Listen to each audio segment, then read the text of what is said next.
Today on Nerdgasm. Well, fuck me in the nuts. Oh, they done blowed up the DCEU again. Yeah, DC telling us we got an Affleck movie, but not an Affleck movie, so we got a Batman movie, but not a Batman movie. Plus, we got Joker movies with no Joker that we currently have, but a new Joker that's currently set outside the DCEU, but some Joker movies that are set inside the DCEU. We ain't making this up. I don't know. Oh, brother. Now loading Nerdgasm. You have to get us the out of here! Everyone's gross and they all smell like piss all the time! Don't judge, Morty. It's the Nerdgasm Podcast. That's all on YouTube, though, right? I mean, that's where you found that. With Alan Bailey and Grayson. I'm ready. I'm Grayson. And I be Alan Bailey. I know we already said it, but too bad. We love each other. Oh, we do? No, ourselves. Thank you. I love myself every night. I'm willing to bet you do. So today we're going to go into the few rumors that are kind of hitting the web and kind of blowing up all over the place. I'm not even joking. I feel like this is the 10th time we've done a DCEU update / damage control / rumor because there's so Warner Brothers has no idea what they're doing. They're just oh, well, this whole, Zach thing, it didn't work out, so we got this, Josh guy going there. Now he kind of knows what he's doing, but we don't know what we're doing, so let's just keep throwing the spaghetti at the wall and see what sticks. I wouldn't be surprised if Warner Brothers is just kind of you know what? Whatever happens. We're not gonna stop any of these rumors unless it's extremely negative. And then what we could end up doing is just play damage control for whatever we need to fix. But other than that, we want all the publicity. It's all bad, though, because it's so confusing and it's so bad. So the first rumor that dropped this week, or at some point this week, this is where we're starting, doesn't matter. Joker origin movie in the works, with Todd Phillips directing, guy who did The Hangover, right. Did Old School, awesome. Did some pretty good stuff. Very funny stuff. And Martin Scorsese producing. I'm intrigued, but what? Where did this come from? I am pessimistically optimistic. Deadline is... grabbed the scoop, and they reported this earlier this week. Apparently, they have 8 Mile screenwriter Scott Silver writing this movie with Phillips, so it's okay, but what does this mean for Suicide Squad Jared Leto? Turns out they're not actually doing Leto's Joker. They're not having him come back for the Joker. So they're not going to put a ton of makeup on him and make him look young. No. And apparently, not only on top of that, no Leto in this one apparently, but apparently on top of that, they're also not going to have this Joker origin movie be part of the DCEU. Well, that almost doesn't make sense. No, it doesn't. It's going to take place under the Warner Brothers banner as part of a new variation on DC comic properties with unique storylines and different actors. In other words, Warner Brothers wants to launch a completely separate set of DC comic movies that have nothing to do with the DCEU, but have DCEU characters in them. I'm kind of curious if maybe this is the route that they're going, that they're already kind of seeing maybe some hints that the current actors that they do have are potentially going to age out very, very soon. So they could maybe, I don't know, this is just my thought, that they could be already starting up for the next phase of heroes that are potentially going to be happening. Maybe, but to me, it's a big... Why didn't you think of this years ago? Right. 4 or 5 years ago when you were planning this, why didn't you hire actors in their 30s? Why did you hire actors in their mid-40s? I mean, if you're planning on doing movies for the next 10, 15 years in the DCEU universe, hire younger actors. Margot Robbie, great casting. Oh, yeah. Great casting. And same with Jared Leto. But when you look at Ben Affleck, a little bit older guy. Right. Henry Cavill, a little bit older guy. Yeah. Gal Gadot, perfectly aged actress, and a perfect actress for the role as well. Perfect. You're making great decisions and bad decisions simultaneously. And it's what is going on here, guys? When they casted Ezra Miller as the Flash and Ray, I can't think of his last name, as Cyborg, those are 2 younger actors who were in their 20s. Makes perfect sense. They're clearly planning ahead with those characters. But then you look at Ben Affleck's Batman, like I said, and Henry Cavill's Superman, you got to be thinking, what's going on here, guys? Right. And I'll even throw Will Smith in there. He's a little too old for Deadshot. Like, what were they thinking? And now you're doing DCEU movies simultaneously with other DC movies that have nothing to do with these. It makes no sense. And Ray Fisher is his name. Sorry, Ray. I forgot your last name. He's a Fisher. He's a Fisher. He's a fisherman. I kind of cringe when I read this. But do we care about a Joker origin movie? I mean, okay, here's the only other origin movie that we kind of have of the Joker, and I mean, feel free to correct me if I'm wrong, is from what we know from The Killing Joke. Yeah, but like that is... I mean, if you're telling me you're making a live-action Killing Joke movie... That's what I'm wondering. Are they making a live-action Killing Joke? Because then potentially we're taking that scene that is not that long and we're just basically just going to elongate it and pull it so that way it's like, oh, well, we see the Joker as a potential married guy. We see flashes of him like maybe being slightly evil. We see him in his married life. We see what happens to his wife and she dies or something. And then basically he gets the news. He ends up becoming the Joker and he goes through the whole Red Hood phase and falls into the bleach. And hey, we got the Joker. And then maybe it shows, I don't know, his first couple quote unquote capers. I mean, I'm just so mad. Like, supposedly it's going to be a gritty, grounded, hard-boiled crime movie set in the early 80s in Gotham City.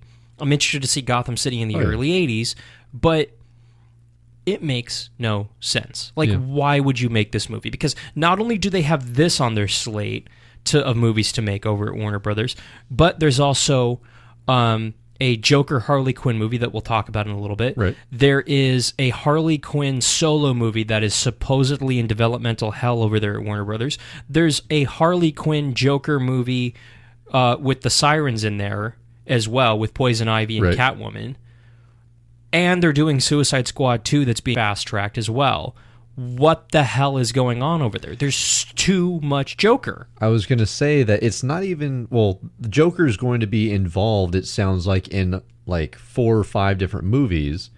But it also kind of looks like Warner Brothers or the executives over there are starting to notice that, yes, we've had a lot of Batman movies. How do we get Batman movies but not call them Batman movies? I mean, like, for me, give me more Batman movies. I'm fine with that. Like, well, you look at what's maybe they think that people are burnt out on it, and maybe some people are. Maybe. Like, and there's tons of rumors we're going to get into on top of all those rumors, but the Batman over at DCU, the Batman, Matt Reeves' Batman, he was quoted earlier this week saying that the Batman wasn't going to be in the DCEU. That's an actual quote. This was done on another podcast. No. It was on Variety, I want to say. Like, it was a very well-known website that quoted him, and he actually said that.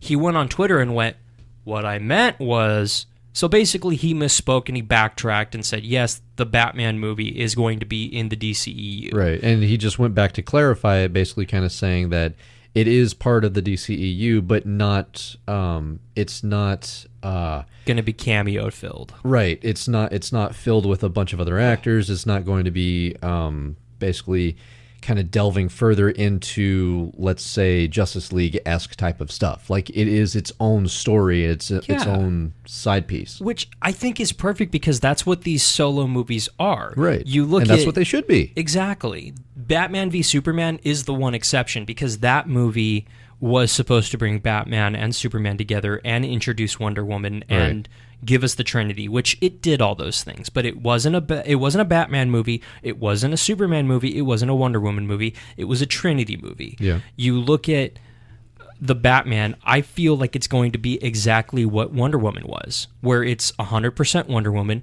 with a very, very, very, very, very small handwritten note cameo by Bruce Wayne's Batman. Potentially. Like, that is what one of these solo movies should be. I want The Flash to be like that. I want the Batman, I want Flashpoint rather to be that. I want the Aquaman movie to be like that. I want Wonder Woman 2 to be like that. I want the Batman movie that Matt Reeves is working on to be like that. And Another rumor involving The Batman by Matt Reeves is that Ben Affleck is not going to be Batman in that movie. And Well, that's completely debunked. that was. But this is the other rumor that couples with that. Ben Affleck will be Batman in that movie. But that movie will be a quasi-flashback movie to his earlier years involving a younger actor as Batman. I'm interested in that. I kind of want to see a Batman Year One thing. That'd be very cool to see. Yeah. But it would be done almost exactly like Wonder Woman was, where the first 5 minutes of the movie takes place in what is the current DCEU timeline. Right. And then, remember when I first put on that cape and cowl, Alfred? Yes, Master Wayne, exploding penguins were our biggest worry, yes. And then flashback to when he's a teenager and give me that storyline, which Batman Begins did, which was very good, I thought. So something like that would be kind of cool, but I mean, as long as they don't necessarily rehash the whole Batman Begins type deal. I mean, I don't mind. I personally did enjoy watching Batman go through his training with the Assassin or League of Assassins, and kind of seeing that, because no one had done that at the time. No, and so the thing that I loved about it is watching that movie. You felt like you were watching a samurai movie. You had these beautiful scenes in the mountains, snow-covered mountains, and Bruce going through these snow-covered mountains and taking place as a criminal, as him on the streets growing up and things like that. Like, that was cool. It wasn't a hardcore Batman movie, but it was, because you still had Batman in the shadows. You barely saw him on screen, and he was zipping in and out of the shot very quickly. That's Batman to me, and that was very cool. And I'd love to get back to that tone, that gritty tone, because that is Batman. Don't put that tone on Superman, because it doesn't work. Yeah, Superman's a little bit more lighthearted, we'll say. Optimistic. Yeah. It's very much Superman's the light, Batman's the dark. Yeah. Of justice. Right. And you mix that up together, it just gets weird. It is derp. Yeah. Back to Joker Harley Quinn news. They're getting their own movie, supposedly, from the Crazy Stupid Love filmmakers. I mean, question. Sure. Are they going to continue with the whole love story behind the two? Yep. Or it's going to be Jared Leto, Margot Robbie reprising their Suicide Squad roles, and it's supposedly taking place after Suicide Squad 2. Okay, well, but here's some of the issues. I know the internet really picked up on this, and they were talking about how the Joker does not love Harley. No. He loves to use her. Yes. He loves to make use of her. Yeah, manipulate. He loves to abuse, but he doesn't romantically love her. Hell no. And I think that's what got confused in the movie. Yes. Like, she was literally his. Well, she was his queen. And they made it out that way in Suicide Squad. And people in their ignorant state who don't know anything about these characters, who have never read a comic book in their life, saw this movie and they went, hashtag relation goals. Ooh, I love them so much. I want to be them. Right. And it's like, really? Their relationship is abusive as hell. I was going to say, did you see the beginning clip where he basically killed her? Yeah. Tried to, and then felt bad about it at the last second, Yeah. and tried to save her, and did, thank God. Yeah, relationship goals. Yeah, oh yeah, like, hey, you know what? I think I love my wife, and I think we have a very good relationship, but I want her to try to kill me. Yep. I think that's a relationship That's goal. true love right there. Attempted murder. Yep. Attempted murder. That's how you know love. Physical, that's how you know you love someone. Physical, sexual, emotional abuse. Yes, I want all of that in my healthy, stable relationship. Yep. That is what the relationship goal is. That, and it was like, what the hell are these people smoking? Yeah, I mean, I to an extent, I can understand, but in my opinion, it's wrong. I can understand why people are so infatuated with Joker and Harley, because of course Hollywood has kind of romanticized it all. Mm-hmm. But like all the mental abuse. Oh my God! No, it's just ugh. That okay. I would almost say that is one of the most unhealthy relationships that they have. Yeah, it just I really hope that if we get a Jared Leto, Margot Robbie Joker Harley love story. Maybe if there's a chance that they do that, then they could kind of clear it up and say it's not necessarily romantic love. It's just the fact that he needed her for a plan or something. And hopefully they portray that on the big screen. But people are asking, well, why is Suicide Squad 2 and this Joker Harley Quinn movie being fast-tracked? Money. Yeah. And also contracts. Jared Leto and Margot Robbie have a time limit on their contracts. In other words, if they don't star in 2 movies as those characters within a certain amount of time, they don't have to star as those characters. Yeah. Jared Leto is desperately trying to get out of that contract. Margot, from what we're hearing, is okay with her contract. She enjoys the character. She after she was casted, she jumped. She jumped headfirst into all the comics that she could. Oh yeah, and she did great research. And to his defense, so did Jared. He went deep, and I don't like his Joker. Not like Heath's Joker. I prefer Heath's Joker, but Jared went deep into the character. To his credit, and he really was doing some creepy stuff. No, he was. To his credit, just. For me, an actor or an actress can only do so much with a really bad script, and that's what Suicide Squad was. It was a really bad script, and even Jared was misled, and he filmed all this other footage, and 90% of his footage got cut from Suicide Squad, and we won't see it because they're more or less saving that for what will be this Joker Harley Quinn movie. Yeah, they're going to go back and refilm it, but a lot of that content they're going to go retool and rework to make it a full-length movie, which they should do. But that's how much of movie this was left on the cutting room floor with Jared. Yeah. I'd be pissed if I was him too. Yeah, I would be too, because for the most part, like, he put in all that work. He took time out of his schedule or his life or whatever. I mean, whatever else he had going. He put his heart and soul into that character. And then they ended up saying, sorry, not good enough, we're going to cut it. Yeah. That is honestly like a very personal blow to your professional status. And I mean, it's one thing if you have to go back and do reshoots. Right. It's another thing if a couple of scenes were cut out or if a couple of scenes had to be reshoot to make continuity work. But when 90% of your content gets cut, you have a right to be upset. And he has every right to be upset at Warner Brothers. And I'm glad he actually spoke out against them and said, what the hell? Because he had every right to. And Deadline initially reported this. They initially reported that this Joker Harley Quinn movie was replacing Gotham City Sirens. It is not. It's 2 completely separate movies at this point. Oh my gosh. Now, on to Justice League news. Got a rumor, or a report, I should say, that Jesse Eisenberg's Lex Luthor is cut from Justice League. Oh. Now, supposedly, he had very, very, very, very, very little screen time in the Justice League movie. Okay. But when Josh Whedon came in, that's how you say his name, right? Josh. Joss. Josh. Joss. Josh. No H. Josh. Joss. Josh. Joss. Josh.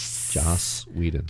Just because his mom fucked up on the birth certificate and accidentally put 2 S's in his name doesn't mean that I need to suffer. Okay. Isn't that what happened? No. It's his name. Okay. I have this fight constantly with my wife. She rolls her eyes so hardcore whenever I call him Josh Whedon. Yeah.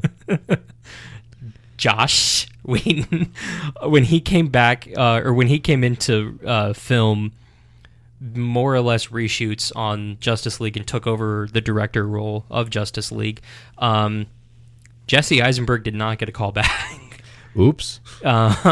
Whether that was intentional to cut him out entirely, or whether that is just because what limited screen time, if any, that he has in Justice League is just so short and it was great the first time, we don't really know. But either way, no Lex in Justice League, which he was in jail at the end of Batman vs. Superman. I know. I mean, so what's he going to do? For the most part, it kind of makes sense. I mean, potential, unless like maybe during the chaos, his jail cell gets broken and he's able to like ha ha ha ha, and then disappear from his jail cell.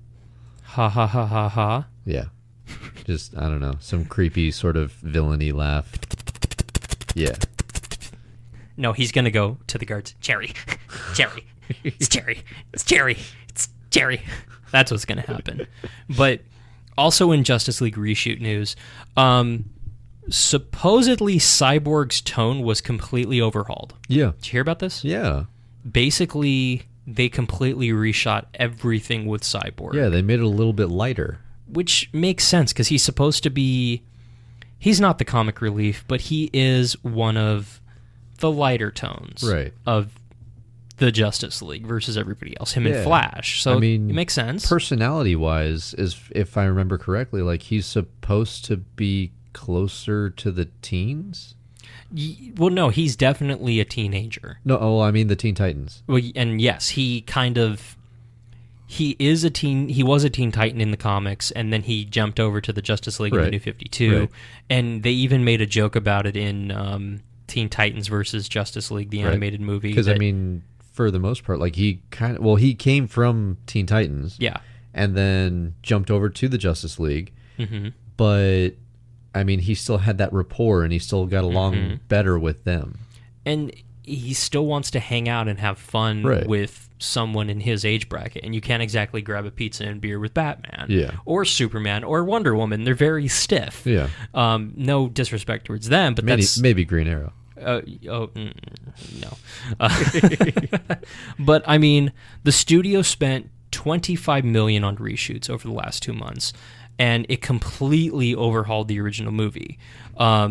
Originally, we got reports that Warner Brothers sat down and watched the original cut of the movie, and they said it was unwatchable, that they literally couldn't get through it, and more or less ordered the reshoots. And then Wheaton was brought in at that point, and Zach had some issues, personal issues, which led him to leave, so that's why Wheaton was brought in. And now we're kind of getting this weird Franken movie. We will get a weird Franken movie between Zach and Wheaton. So, but that they're gonna retool it to make it all work out. Oh no, it'll work out. Just I don't think it's gonna be Fantastic Four bad as far as seeing the clear difference between one movie and the other one. But it'll be different. It'll be one of those movies where you can kind of tell, oh, that's kind of dark. Oh, this is fun and light. Oh, that's dark. Oh, fun and light. Like, I have a feeling you'll be able to tell where everything is with this new Justice League cut. But then again, Wheaton's doing it. He's kind of the master at making things work under trying circumstances, let's just say. So I think if anybody has the ability to make this movie seamless and fun, keyword fun, it's Wheaton. So as long as I enjoy it, that's what I'm looking forward to. Yeah, and I mean, like, there are moments of the trailer that I really enjoyed. Yeah. And I can tell, you could just tell from watching this trailer that it's got Wheaton written all over it, the latest one. Right. Like, it's got the fun aspect, it's got the badass shots, and it's got the Wonder Woman cool sweeping shots that was clearly a response after the success of Wonder Woman. Oh, yeah. And, I mean, I'm hoping that it's just, please be good, please be good, please be good, please be good, please be good, please be good. Be Wonder Woman, don't be Batman vs. Superman. Please, please, please, please, please, please. I definitely want to see more movies with Patty Jenkins. Dude, okay, did you hear that she's about to sign her contract? I'm proud of her. I am ecstatic. And the thing that I'm happy about and I'm annoyed about simultaneously, it's not official yet, at least at the time of this recording it's not, but she's signing up for Wonder Woman 2, and with her signing this contract, she will be the highest paid female director of all time. That is awesome, yet at the same time, I'm annoyed at that fact because... You're just mad because it wasn't a guy. No, I'm mad because it shouldn't matter if she's male or female. She made an amazing movie, and I want her to do more. Right. I feel like she should be one of the highest paid directors, period. Male or female, doesn't matter. Well, I mean, I don't think they're focusing too much on the fact that she's female. It's almost like saying that Barack Obama was our first black president. Yeah. I mean, they shouldn't be focusing on the fact that he's black. Yes, right now we're just focusing on the fact that he was the last president to use complete sentences. Yeah. So I mean, I think that they're just focusing on categories at that point. They're not trying to focus on genders or stereotypes or even sexualities or anything like that. I think the studio will be more inclined to listen to her creatively, Oh, yeah. Especially after the success. After Wonder Woman has become one of the most one of the most successful superhero movies ever. Superhero movies, I should say, not heroine. I don't want to exclude her into that. Heroine. Yeah, heroine, female hero. Oh, got you. What did you think? Nothing. Oh, Well, you gotcha. did say success. Gotcha. Well, like, okay. Let me ask you this, because Okay. I forgot to ask you this earlier. Jumping a little back. It looks like we're going to need a younger Joker actor. Right, for the Joker solo movie. Yes. So, who you got? Who you Well, thinking? Who you okay, thinking? so I've got 3 people in my head Gimme. that I think would be really good for it. Two of them are from Game of Thrones. Okay. However, I'm going to start off with the one that was kind of recently shown on the TV show Gotham. Cameron Monaghan. Yeah. He's pulled off an incredible Joker. Yeah. I mean, to be honest, like a lot of people jumped all over social media and they were just kind of like, I love him as Joker, bring him back. And because of that, they brought him back for another one. And he fits so well into the storyline. And for the most part, like he's still technically alive. I'm not trying to say make Gotham canon. I'm just saying potentially take that actor and give him a shot on the big screen. If he doesn't work out, then that's fine. At least give him like a shot. Yeah. I mean, he's done an incredible job. Also, someone else that, I mean, depends on how young you want to go. Jack Gleason, who played Joffrey. How old is he? Well, he was born in 92. Okay. Yeah, so Well, like I mean, said, it he's depends early on 20s. Yeah, it mid-20s, depends yeah, that on could work. depends on how old you want him to be. it But could work. yeah, he's number 1 from Game of Thrones, but he's not my Okay. first pick from Game of Thrones. My first pick from Game of Thrones is Ewan Ryan. He played Ramsay Bolton. Oh, the That evil guy SOB. did an incredible job playing Yeah. Ramsay Bolton, and some of the things that he did in there, when I was thinking of a younger Joker, I thought he could pull it off. You showed me some scenes. I don't watch Game of Yes. Thrones, but you showed me some scenes, and I kind of went, this could work. He needs to go more extreme, but Well, I yeah. think it could work. And of course, he's in I the mean, same realm. Potentially, like he like, to me, that Ramsay Bolton character has some minor parallels, at least, with Joker. Yeah. So, I mean, he's got the brains, he's got the planning, and for the most part, he's got that sadistic streak. Yeah. So, I mean, that's why I was thinking Ewan Ryan, so that way maybe it works out. See, the one actor that I actually see pulling off an amazing Joker, people are going to roll their eyes out at me for, but Dylan O'Brien. From? He did Teen Wolf, and he did The Maze Runner. He played Thomas in The Maze Runner. Okay. And I think that I originally saw him on Teen Wolf doing amazing things, playing a split character, and it wasn't super Joker-esque, but the potential is there because he went dark and scary when the Joker does go dark and scary. Right. But the character he portrayed in season 1 of that show is playful and a little slapstick humory, and timing wise he couldn't be more perfect. And you combine these two traits that he played with the same character in the same show but in different seasons, you have the perfect Joker. Yes. And seeing what he's doing with Maze Runner, seeing what he's doing with American Assassin, like, he can go dark. He's a higher quality actor now as far as Hollywood's concerned, and I think he's somebody who would actually sign on the dotted line to do 20 DCEU movies as the Joker. Yeah. You know, and he's right in that correct age bracket. He's in his mid-20s, so it could work. And another actor that's kind of my second choice would be kind of cool is his co-star from The Maze Runner, Will Poulter, I think is his name, Poulter. He was in We're the Millers. He played the male character, the male kid, I should say. The kid. But he also played. He's got those eyebrows. He does have those like he has those like creepy, I know, uppity up eyebrows. He was in Detroit. He played a crooked cop in Detroit. Like, he's got some true acting chops behind him. Oh yeah, he does. And I think he can really get into that Jack like he could pull off Jack's Joker very easily. Think so. I think. Well, I mean, Jack Nicholson, when he did his Joker, I felt like with the prosthetics that they had for his cheeks and the smile that they had, he was also using a lot of his eyebrows whenever he would smile. And this kid, like I said, he's got the eyebrows. He just like, I'm even looking at this picture I pulled up from Detroit, and he's got the eyebrows raised in sinisterity, and that's just his face. Right. Like, I mean, he's not a sinister guy. It's like, I want to be his agent and be like, well, you got a sinister looking face. We got to capitalize on this.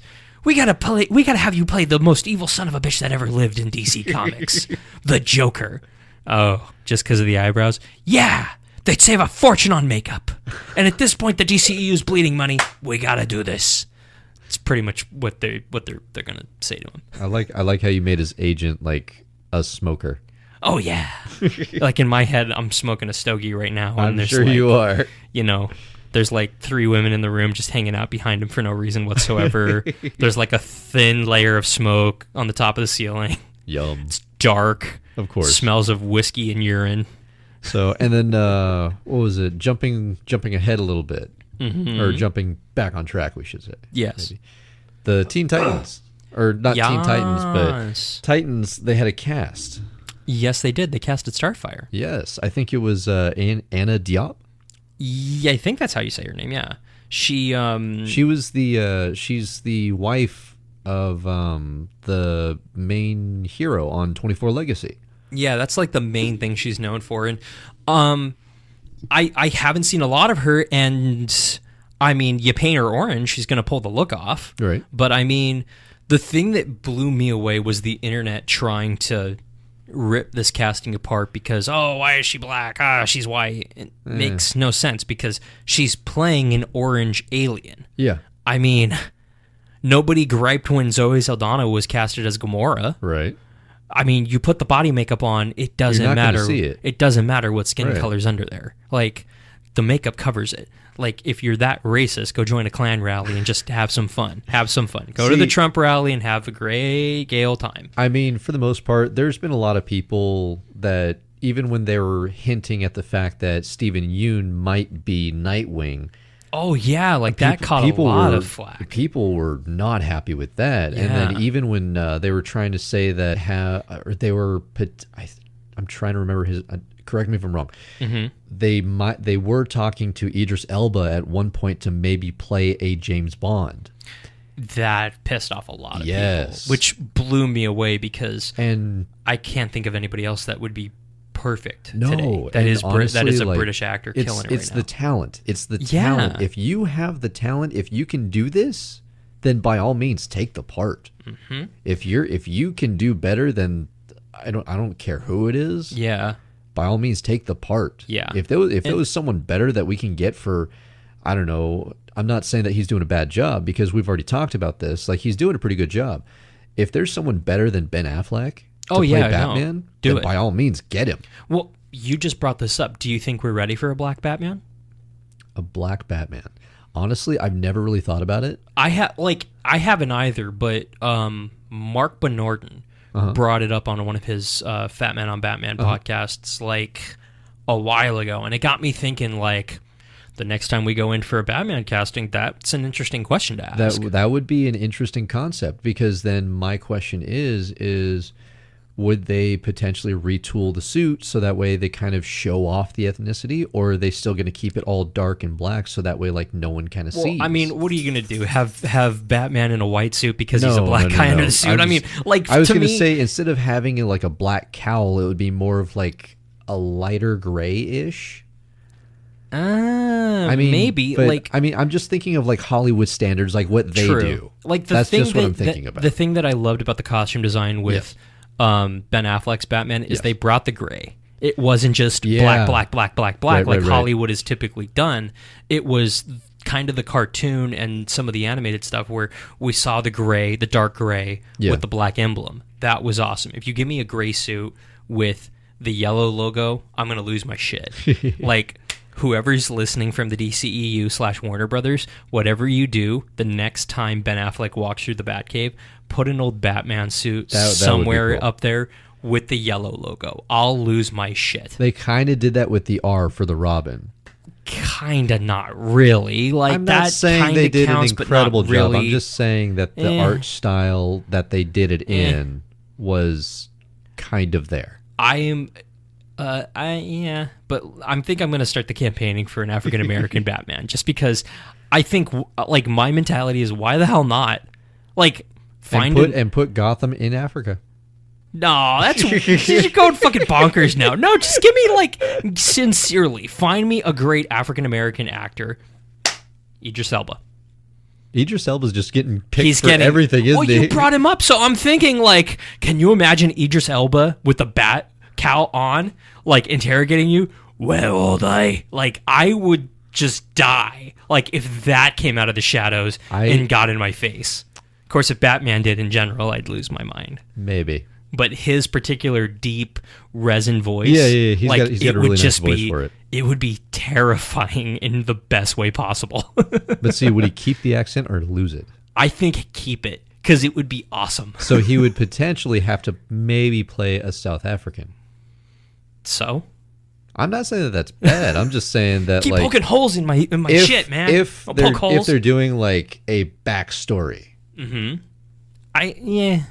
Not that bad. So, we'll see. So, next week we're going to be reviewing we're going to be doing a review, rather, on The Defenders Netflix series, because somebody said don't do the episode yet because I'm still watching. Right. Stupid, uncommitted nerds. Yeah. Binge or die. The end. That's kind of serious. Binge a show or die. There's no middle ground here. Just don't. What if you're, like, almost done? Then tough cookies. Okay. So, in review, I think we're pretty much good to go. We've delivered all the things that we need to deliver. Yes. Just like good mailmen. Oh. Don't forget to subscribe, comment, and give us a 5-star review on iTunes and Google Play. And also, don't forget to subscribe and comment on YouTube and Stitcher as well to enter our monthly giveaways. Winner! Announced next week. Make sure you do it this episode so you're eligible for this month's August, that is. Yay! Do it! So for the Nerdgasm podcast, I be Alan Bailey. I'm Grayson. See you, nerds.